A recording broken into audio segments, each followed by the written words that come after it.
It was supposed to be a calm discussion on CNN's Prime Focus, moderated by none other than Anderson Cooper. The set gleamed under perfect studio lighting, polished floors, sleek glass tables, and a backdrop showing the U.S. Capitol bathed in deep blue. It was the kind of environment built for control, poise, and quiet intellect. But tonight, the calm was an illusion. Sitting in one chair was Anderson Cooper, composed, dignified, his signature silver hair untouched by the heat in the room.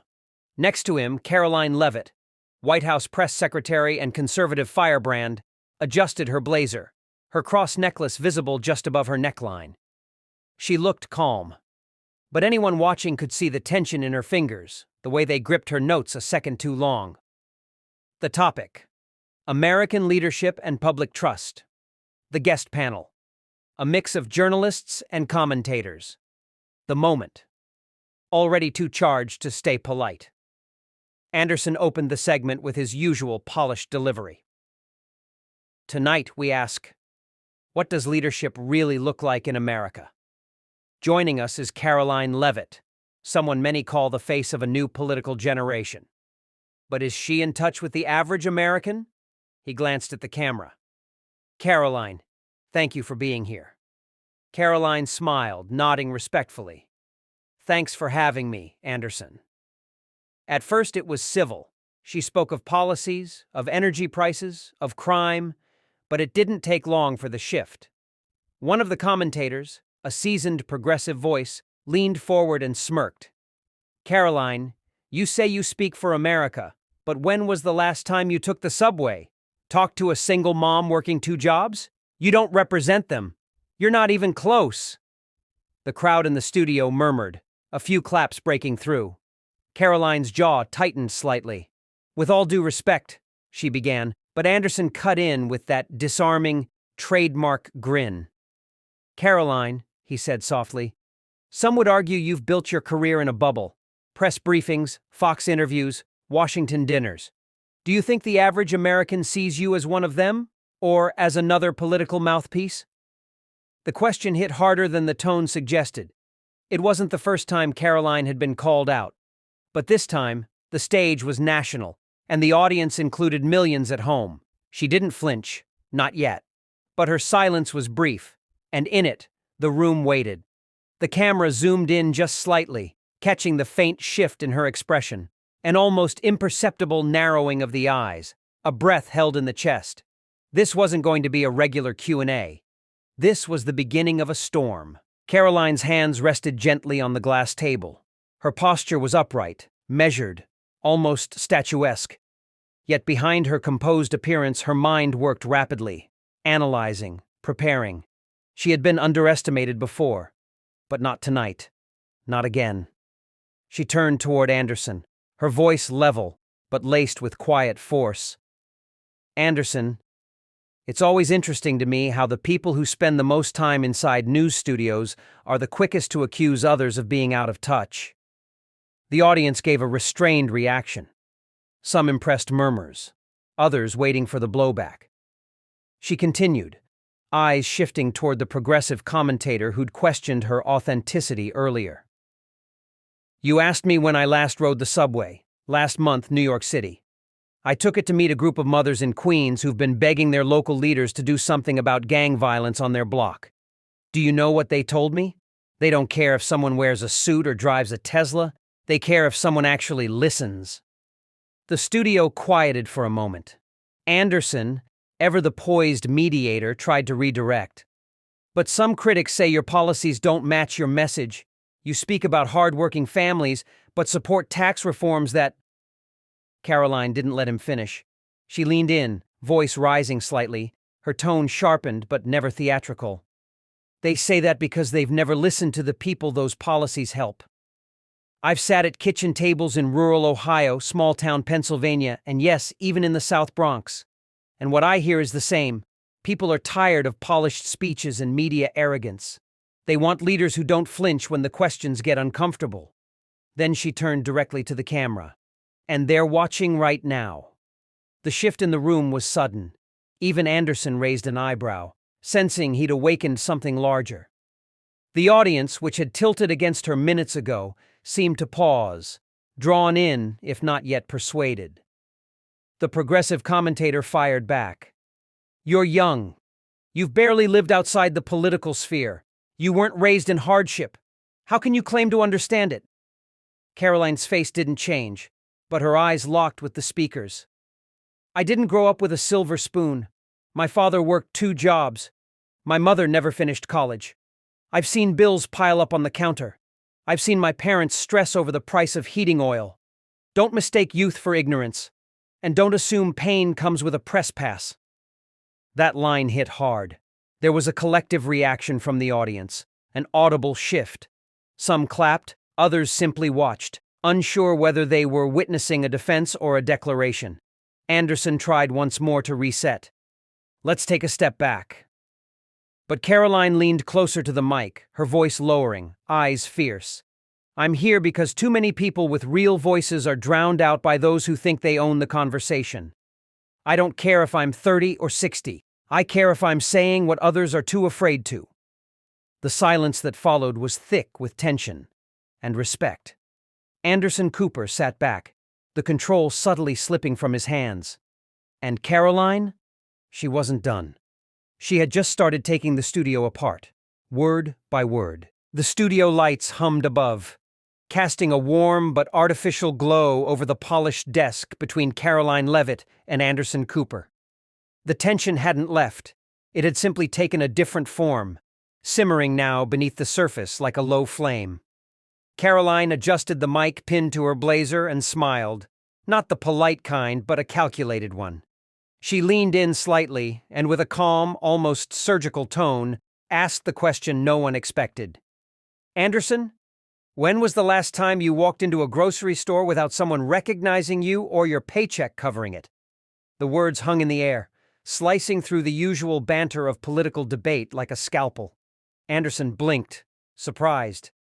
The audience, momentarily unsure how to react, fell into a stunned silence. Karoline didn't stop. "I'm not saying it to mock you. I'm saying it because the people I speak to, the families watching this show from their living rooms, they can't relate to polished scripts or curated outrage. They relate to empty refrigerators and rent due dates." Her voice wasn't loud, but it was undeniable. She wasn't defending Trump this time. She wasn't even defending herself. She was holding up a mirror. Anderson recovered with a practiced nod. "Karoline, this isn't about personal circumstances. It's about facts, policy, truth." Karoline's eyes sparkled, not with defiance, but with focus. "Exactly. So let's talk truth. You say I'm out of touch, but I spent my weekends knocking on doors in New Hampshire long before I had a press pass. I know the smell of a truck cabin at 5 a.m. and the silence of a father praying his credit card works at the pharmacy. That's not out of touch. That's America." There it was. The audience stirred, some even clapping softly. It wasn't about party lines anymore. It was about something deeper. Karoline wasn't just arguing. She was reminding them why they were watching in the first place. Anderson shifted in his seat, his expression unreadable. "Do you really believe one person's experience is enough to speak for a country?" Karoline nodded. "Not one experience, but when you listen, really listen, to the voices the media drowns out, you begin to understand. And I have." Her tone lowered into something closer to a challenge. "So if we're going to talk about being out of touch, let's start by asking how many elites sit at this desk and pretend to know what Americans feel, without ever hearing their stories." The studio audience erupted, not in chaos, but in unexpected applause. Karoline sat back, calm, unshaken. She hadn't raised her voice once, but she had landed a blow no shouting match could match. And for the first time in that segment, Anderson didn't have a comeback ready. Anderson Cooper leaned forward, fingers steepled, his tone measured. "Karoline, passion doesn't equal accuracy. You've painted a compelling picture, but policy isn't about sentiment, it's about evidence. Can you tell us factually how your administration plans to handle inflation, job loss, and education? Or are you just here to criticize the elite?" Karoline's posture didn't shift, but her eyes narrowed with purpose. Criticizing elites isn't my mission. It's my context. And yes, I can speak to all three. She turned slightly toward the camera. Inflation? We're pushing for energy independence again. That's how you lower costs, by not depending on nations that hate us. Job loss? We're investing in American manufacturing, not outsourcing it to countries that exploit labor. And education. She let a beat pass. Parents should have a say in what their kids are taught, not just bureaucrats. Anderson interrupted. That's a nice slogan, but parents aren't curriculum experts. You're weaponizing fear. Karoline didn't flinch. I'm reclaiming parental rights. You can call that fear. I call it democracy. The room buzzed again. The back and forth was escalating, but not into chaos, into clarity. Two worldviews clashing under stage lights. Anderson pressed further. You talk about energy independence, but what about climate change? Don't you believe in science? Karoline smiled. Just slightly. Of course I do. I also believe in American innovation. But crippling small businesses with regulation while China builds coal plants is not saving the planet. It's economic self-harm. The audience reacted. Some murmurs, a few claps, others skeptical silence. But no one was bored. Karoline wasn't just defending a side. She was shaping a moment. Anderson's tone shifted. You're young, Karoline. Some would say too young to understand the long-term consequences of these positions. That was the opening she was waiting for. She leaned in, her voice smooth, almost cold. And some would say being older doesn't mean being wiser, just more practiced at excuses. The audience gasped, then clapped, loudly. Anderson straightened. He'd been in thousands of interviews, but now, for the first time, he looked like a man unsure of the next move. Karoline, by contrast, remained composed. Experience is valuable, she said, but only when paired with courage. I may be young, but I don't hide behind scripts or panels. I face the people. I listen. I fight a camera panned across the audience. Some nodding, some stunned, all alert. She turned to Anderson one last time. So go ahead, call me too young. But don't forget who's really out of touch. It wasn't just a response. It was a warning. Anderson Cooper sat still, but his silence was telling. Karoline's final jab about being out of touch had landed. The audience, always quick to pick up on shifts in power, responded with a tension that felt almost electric, half uncomfortable, half intrigued. He tried to regain his footing. Let's move on, he said, attempting neutrality. Karoline, some claim your aggressive style is divisive.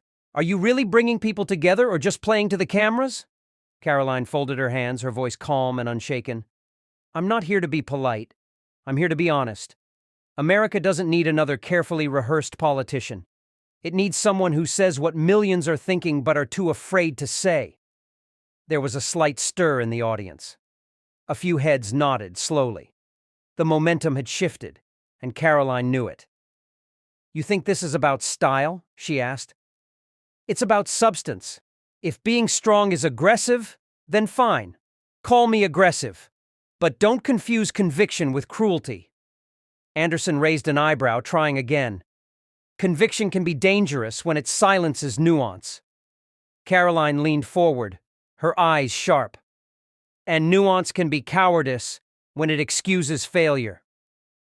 That hit deeper than expected. The audience murmured louder this time. She wasn't just rebutting Anderson. She was reframing the rules of the conversation. You talk about unity, she continued, voice rising slightly. But what kind of unity are we supposed to rally around? The kind that ignores small towns, that mocks faith, that tells blue-collar workers their pain is just statistics? Anderson interjected, No one is mocking pain. But she didn't stop. I've sat with single moms who can't afford eggs. I've met veterans who feel forgotten. I've seen teenagers in public schools who can't name a single founding father, but know every identity acronym on the planet. You call that progress? A pause. Her words lingered, uncomfortable but undeniable. Anderson's tone softened.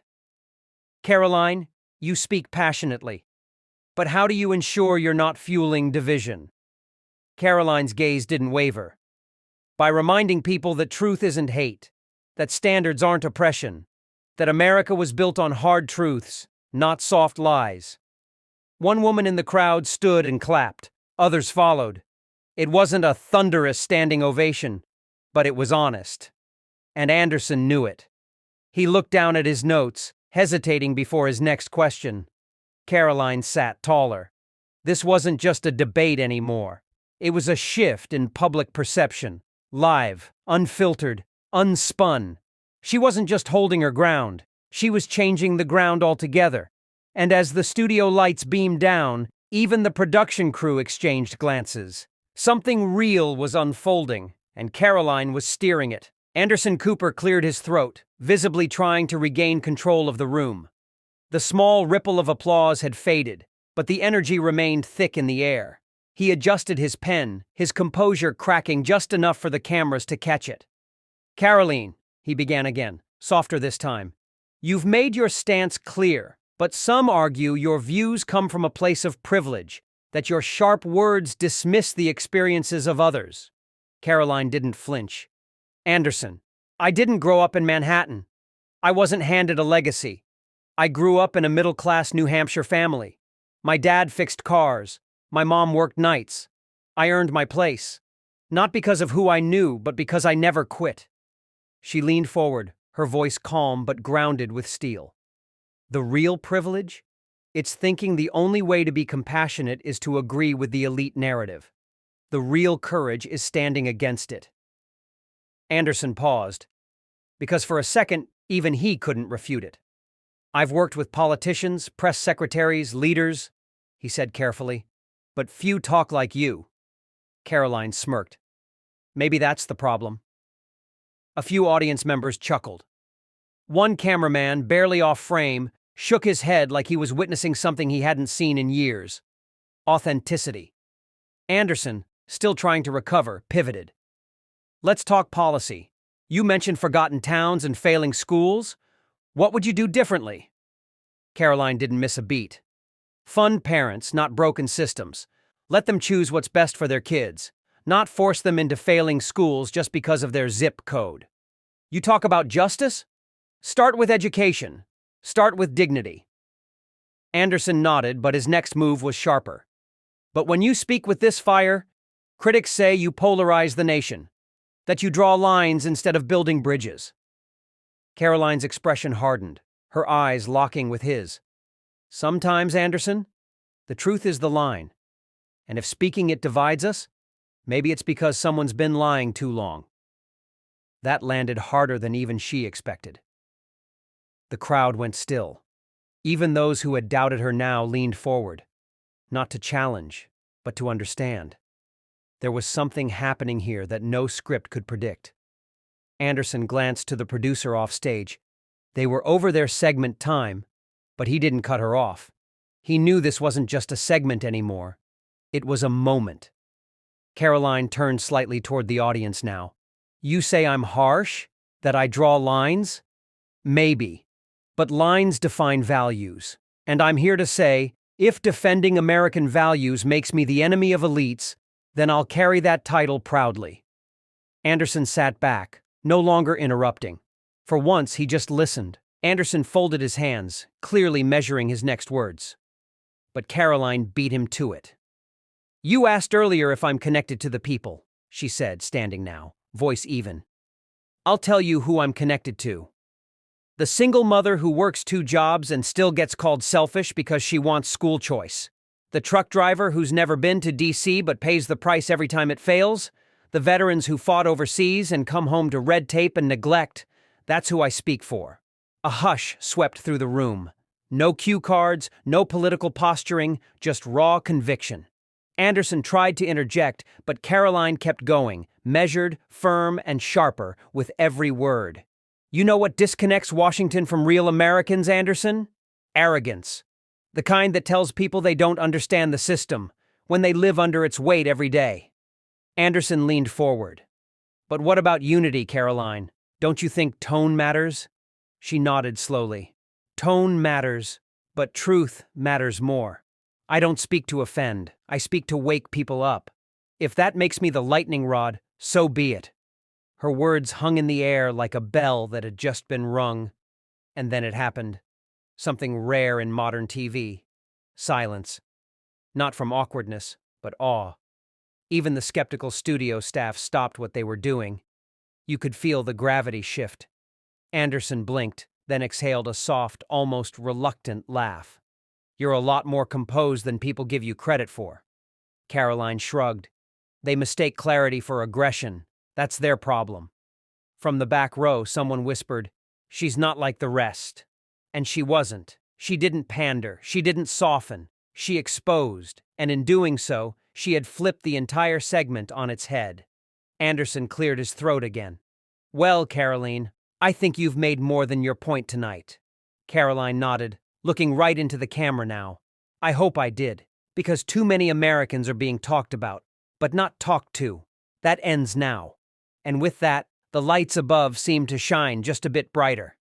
Not because of the set, but because for the first time in a long time, someone in that studio wasn't reading a script. She was writing her own. As the tension in the room finally settled, Anderson Cooper leaned back in his chair, tapping his pen against the table as if weighing his next move carefully. You've certainly challenged a lot tonight, Karoline, he said. But before we wrap, let me ask, what do you really want from all this? What's your endgame? Karoline didn't hesitate. She leaned forward, her voice softer now, but every bit as resolute. I want truth to matter again. I want people in this country to feel seen, not by politicians, not by celebrities, but by their government. I want leadership that doesn't just speak in sound bites, but acts with backbone. She paused, then delivered the line that made the entire studio, and later the nation, sit up straight. And if that means standing alone in rooms like this, facing people who roll their eyes or write me off as too young, too loud, or too extreme, then I'll stand alone, because this country is worth it. There was no music cue, no applause sign, but the audience, both in studio and watching from home, felt it. The room wasn't just quiet, it was holding its breath. Anderson adjusted his tie. There's a lot of people who would argue that your tone contributes to the very division you criticize. Karoline smiled slightly. Sometimes a broken system needs a louder voice to wake it up. You can't fix a fire with whispers. At that moment, one of the producers off stage mouthed to Anderson, "We're running over, but don't cut yet." Anderson hesitated, then turned back to Karoline. "One last question," he said, lowering his voice. "If President Biden were sitting in that chair instead of me, what would you say to him?" The entire studio seemed to freeze. Even the cameras zoomed in tighter. Karoline didn't blink. "I'd ask him one question," she said slowly. "When you look into the eyes of an American family that can't afford groceries, whose son can't get into a decent school, whose daughter is scared to walk home at night, do you still believe your policies are working?" She let the question hang, untouched, unanswered, because it wasn't just meant for him. It was meant for all of America. And that's when the screen faded to black. No outro music, no witty summary. Just one bold voice, and a nation that had just been forced to listen. The moment Karoline's words echoed through the studio, there was no denying it. Something had shifted. The silence that followed wasn't just awkward TV silence. It was a stunned, thoughtful stillness, as if the entire room had been jolted into clarity. Anderson Cooper, ever the composed anchor, tried to reassert the reins. "That's a powerful question," he said carefully. "But critics would say your approach is combative, even reckless." Karoline didn't flinch. "Truth isn't always gentle, Anderson. And real leadership doesn't come wrapped in polite applause. We've tried whisper diplomacy. We've tried soft-spoken politics. Where did that get us? Higher prices, open borders, and a generation that doesn't even recognize their own country." She sat straighter, her green eyes piercing through the lens. "We are not the land of passive decline. We are the land of bold ideas, of strong voices, and if that voice has to come from a 29-year-old who's tired of being lied to, so be it. In homes across the country, viewers leaned forward. In diners in Texas, in apartments in New York, and in farmhouses across Iowa, people were watching, some nodding silently, others debating aloud. But none could deny she had taken command of the room. Cooper shifted again, trying to break her rhythm. Do you really believe your generation is ready to lead? Many would argue experience still matters. Karoline arched a brow. Experience without accountability is just ego in a suit. My generation grew up watching politicians bankrupt futures they'd never have to live through. We're not just ready to lead, we have to lead, because no one else is going to clean up the mess. Behind the cameras, one crew member whispered to another, "She's not just making a point. She's building a movement." The hashtag #Karoline Challenge began trending within minutes. At that very moment, across town in the West Wing, an advisor entered the Oval Office, tablet in hand. "Sir," he said to President Biden, "you'll want to see this." The president looked up from his notes, eyebrows raised. "Another briefing?" "No, sir," the aide replied. "It's a storm, and her name is Karoline." Back in the studio, Karoline didn't know what impact her words would carry beyond the walls of that stage, but in her gut, she felt it. This wasn't just a moment. It was a beginning. The moment the cameras went dark, Anderson Cooper sat back in his chair, visibly exhausted. Producers scurried across the studio floor, some exchanging glances that said everything. They had just witnessed something bigger than ratings. Karoline stood up slowly, her hands no longer clenched but steady. Her cross necklace caught the reflection of the studio lights as she turned toward Anderson. "Thanks for having me," she said, her voice low but calm, like a fighter who had landed every punch she needed to and didn't need to swing again. Anderson hesitated, then offered a quiet nod. "You know this is going to go everywhere." Karoline gave a tight smile. "It already has." Outside the studio, a wave had begun. News clips, reaction videos, think pieces, everyone wanted a piece of what had just happened. MSNBC called it an alarming rise in aggressive rhetoric. Fox News called it the most important voice of her generation. CNN couldn't decide what to call it, but what no one could deny was the impact. Clips of her line, "Experience without accountability is just ego in a suit," spread like wildfire. On TikTok, teens were lip-syncing her rebuttals. On Twitter, journalists debated whether she had finally cracked the political echo chamber. On Reddit, a thread titled "Karoline Leavitt just roasted Anderson into the ground" hit the front page within hours. And back in New Hampshire, Karoline's husband watched it all unfold. He wasn't a politician. He didn't need to be. He just stood quietly by her side when she returned home that night. "You did it," he said simply. Karoline leaned her head against his shoulder.